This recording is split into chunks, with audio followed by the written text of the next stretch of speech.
안녕하세요, 여러분. 포커스 코리안 정 선생님이에요.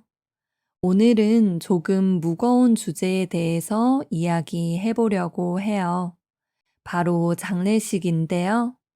누가 돌아가셨을 때 장례식에 가는 걸 조문이라고 하고, 조문하는 사람들을 조문객이라고 해요. 이번 에피소드에서는 얼마 전에 제가 조문객으로서 장례식에 다녀온 경험을 이야기해 보려고 해요.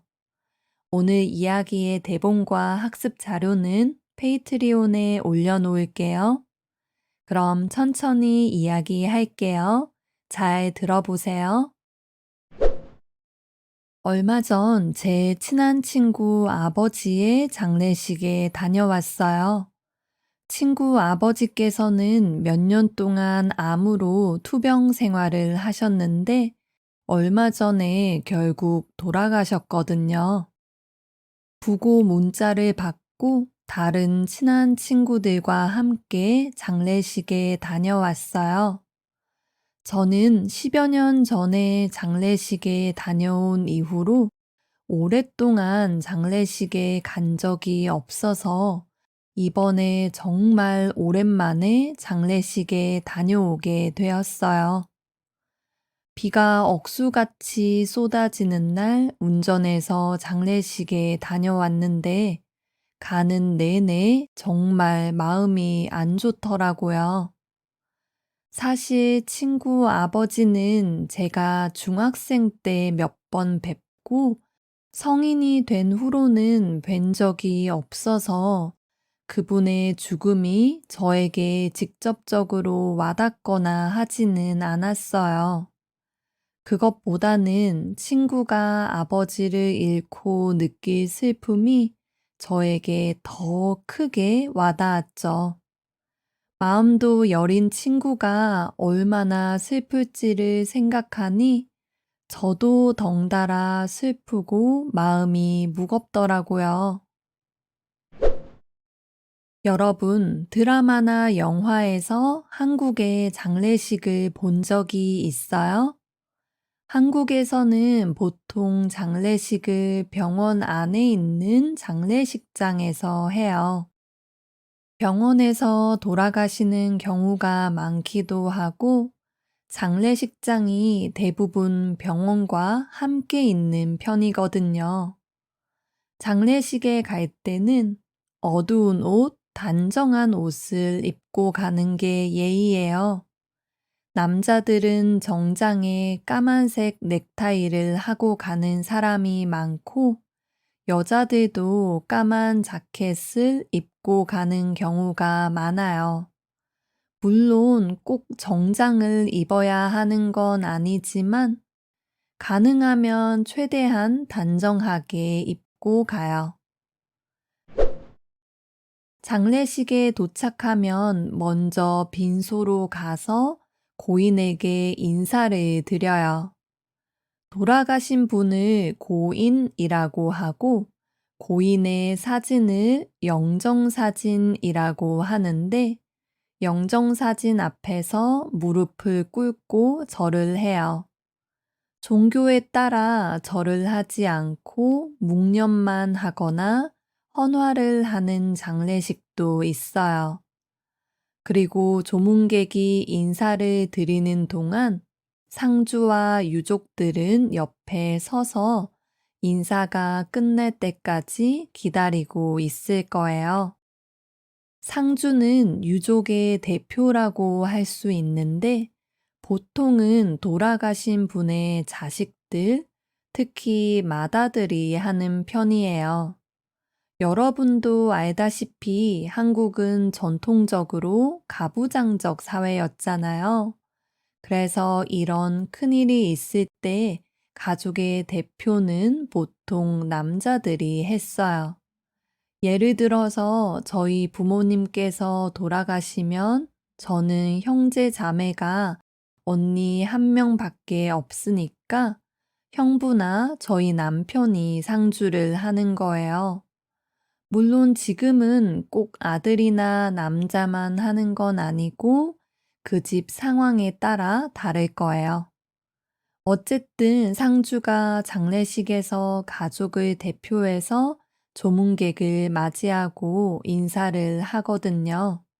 그래서 상주는 조문객이 고인에게 인사드리는 동안 옆에서 기다렸다가 조문객에게 와주셔서 감사하다는 인사를 해요.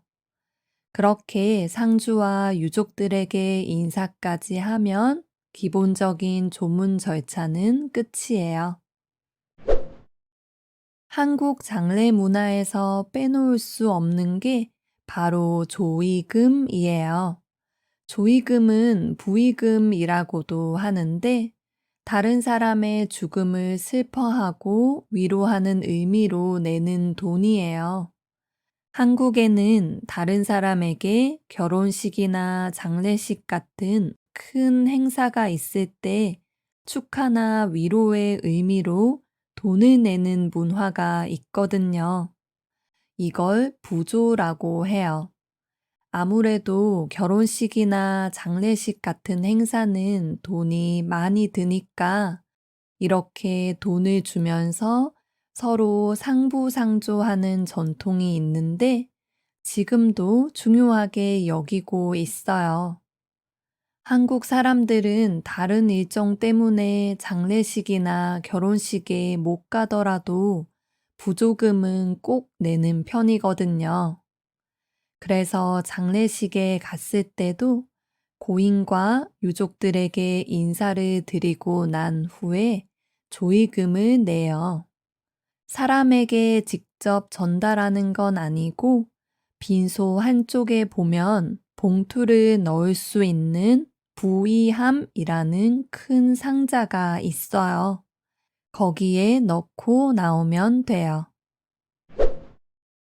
조문객들은 조문을 마치고 바로 돌아가기도 하고 조문객들을 위해 마련된 공간에서 유족이나 다른 조문객들과 이야기를 나누고 가기도 해요. 장례식에 가면 간단한 식사와 다과, 술도 준비되어 있어요. 저도 친구들과 잠깐 앉아 있다 나왔어요. 그리고 상을 당한 친구가 저희에게 와줘서 고맙다고 인사를 하더라고요. 친구는 아버지께서 긴 투병 끝에 돌아가신 거라 아버지도 가족들도 좀 홀가분해진 기분이 있을 거라고 이야기하더라고요. 친구의 이야기를 듣는데 만감이 교차했어요. 누군가의 죽음에 슬픔과 안도감이 동시에 존재하다니 이상적인 죽음이란 게 있는 건지 의문이 들었어요. 한국어에 김병에 효자 없다라는 속담이 있거든요. 아무리 효자라도 오랫동안 부모님의 병간호를 하다 보면 지친다는 뜻이에요. 너무 현실적인 속담이라 이 속담을 생각하면 좀 서글픈 감정이 들기도 해요. 저와 제 친구들은 아직 부모님이 건강하신 편이지만 이제 점점 그런 걱정을 해야 한다는 게 진짜 어른이 되어가고 있다는 생각이 들었어요. 그런 면에서 보면 장례식이 단순히 죽음을 애도하는 장소가 아니라 남은 사람들이 자신의 삶을 되돌아보게 만드는 자리이기도 한 것 같아요. 이번 조문 경험은 제가 나이가 들고 처음 가게 된 거라 그런지 이런저런 생각이 많이 들었던 것 같아요. 이번 에피소드는 좀 무거운 이야기였죠? 여러분의 경험이나 생각이 있으면 댓글로 나눠주세요. 오늘도 들어주셔서 감사합니다. 그럼 여러분 이야기를 한 번 더 들어보세요. 조금 빠르게 읽을게요. 얼마 전 제 친한 친구 아버지의 장례식에 다녀왔어요. 친구 아버지께서는 몇 년 동안 암으로 투병 생활을 하셨는데 얼마 전에 결국 돌아가셨거든요. 부고 문자를 받고 다른 친한 친구들과 함께 장례식에 다녀왔어요. 저는 10여 년 전에 장례식에 다녀온 이후로 오랫동안 장례식에 간 적이 없어서 이번에 정말 오랜만에 장례식에 다녀오게 되었어요. 비가 억수같이 쏟아지는 날 운전해서 장례식에 다녀왔는데 가는 내내 정말 마음이 안 좋더라고요. 사실 친구 아버지는 제가 중학생 때 몇 번 뵙고 성인이 된 후로는 뵌 적이 없어서 그분의 죽음이 저에게 직접적으로 와닿거나 하지는 않았어요. 그것보다는 친구가 아버지를 잃고 느낄 슬픔이 저에게 더 크게 와닿았죠. 마음도 여린 친구가 얼마나 슬플지를 생각하니 저도 덩달아 슬프고 마음이 무겁더라고요. 여러분, 드라마나 영화에서 한국의 장례식을 본 적이 있어요? 한국에서는 보통 장례식을 병원 안에 있는 장례식장에서 해요. 병원에서 돌아가시는 경우가 많기도 하고, 장례식장이 대부분 병원과 함께 있는 편이거든요. 장례식에 갈 때는 어두운 옷, 단정한 옷을 입고 가는 게 예의예요. 남자들은 정장에 까만색 넥타이를 하고 가는 사람이 많고, 여자들도 까만 자켓을 입고 가는 경우가 많아요. 물론 꼭 정장을 입어야 하는 건 아니지만, 가능하면 최대한 단정하게 입고 가요. 장례식에 도착하면 먼저 빈소로 가서 고인에게 인사를 드려요. 돌아가신 분을 고인이라고 하고 고인의 사진을 영정사진이라고 하는데 영정사진 앞에서 무릎을 꿇고 절을 해요.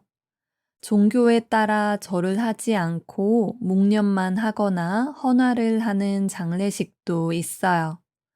그리고 조문객이 인사를 드리는 동안 상주와 유족들은 옆에 서서 인사가 끝날 때까지 기다리고 있을 거예요. 상주는 유족의 대표라고 할 수 있는데 보통은 돌아가신 분의 자식들, 특히 맏아들이 하는 편이에요. 여러분도 알다시피 한국은 전통적으로 가부장적 사회였잖아요. 그래서 이런 큰일이 있을 때 가족의 대표는 보통 남자들이 했어요. 예를 들어서 저희 부모님께서 돌아가시면 저는 형제 자매가 언니 한 명밖에 없으니까 형부나 저희 남편이 상주를 하는 거예요.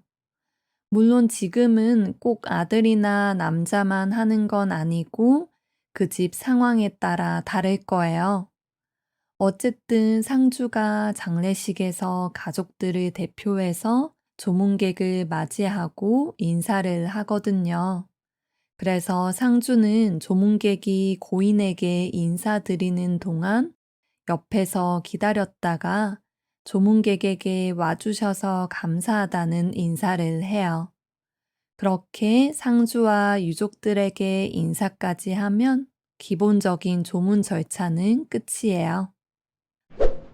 한국 장례 문화에서 빼놓을 수 없는 게 바로 조의금이에요. 조의금은 부의금이라고도 하는데 다른 사람의 죽음을 슬퍼하고 위로하는 의미로 내는 돈이에요.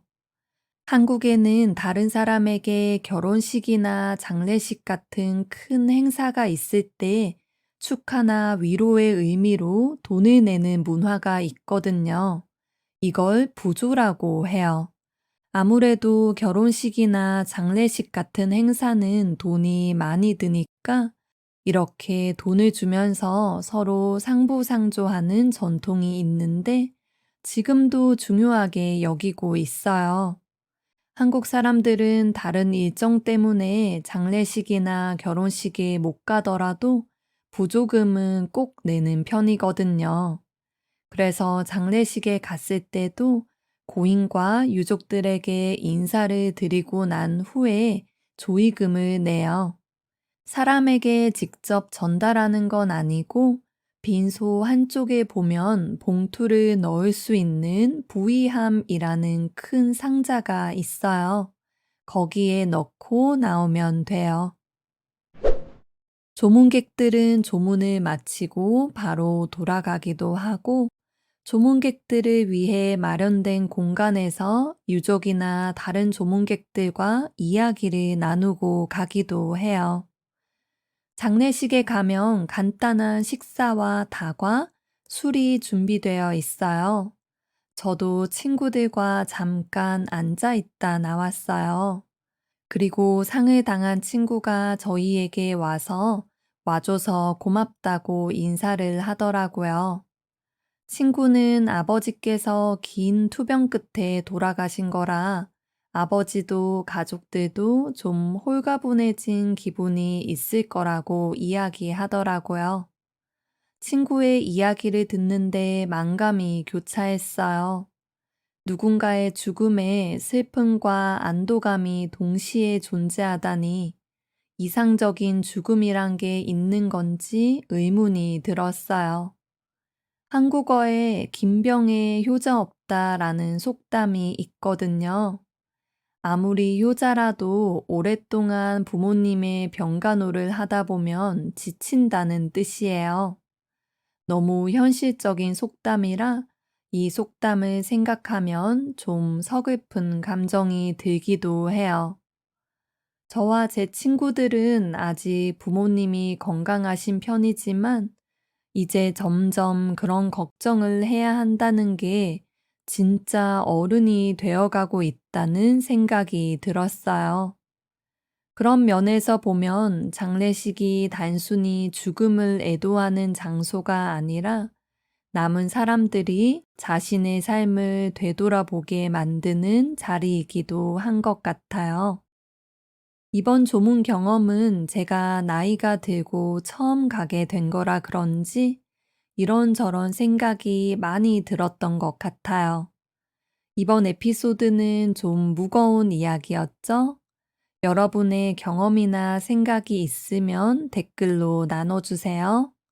오늘도 들어주셔서 감사합니다.